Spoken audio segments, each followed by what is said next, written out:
La ville de Pointe-Noire n'est plus à l'abri du coronavirus. Après Brazzaville, un cas y a été officiellement déclaré et le sujet en provenance de France serait mis en quarantaine. Il nous faut retrouver tous les sujets qui ont eu des contacts avec des personnes suspectes.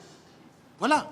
On est à cette étape-là, demander aux services de sécurité qui, à partir de l'aéroport, ils ont des manifestes, ils doivent mettre à notre disposition des manifestes avec eux ensemble travailler pour détecter. Bien avant cette déclaration du gouvernement, les autorités locales avaient monté un comité de crise constitué des sous-commissions surveillance épidémiologique, prise en charge, transport et logistique, sécurité, communication, finances, obsèques et autres. La réunion de ce lundi 23 mars en début d'après-midi dans la salle du 28 novembre 1958 a pour principal objet d'évaluer les coûts de chaque maillon de la chaîne de coordination de cette pandémie dans la capitale économique. Aucune sous-commission n'a présenté le travail attendu par le comité de crise. D'ailleurs, certaines sous-commissions ne seraient pas en possession du plan d'action. Le point de commandement, il existe, il est la préfecture. La défaillance, c'est au niveau des professionnels de santé.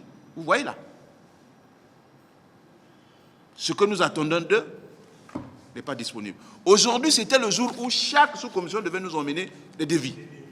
À l'heure où la situation préoccupe tout le monde, les journalistes qui avaient pourtant reçu l'invitation de couvrir cette activité ont été sortis de la salle sans élégance, comme s'ils pouvaient gêner ces échanges. La maladie étant officiellement déclarée à Pointe-Noire, les politiques, professionnels de santé et autres citoyens devraient davantage se mobiliser pour casser la chaîne de contamination. L'hôpital Assissé dispose d'un plan de contingence. Il y a un circuit de prise en charge des malades.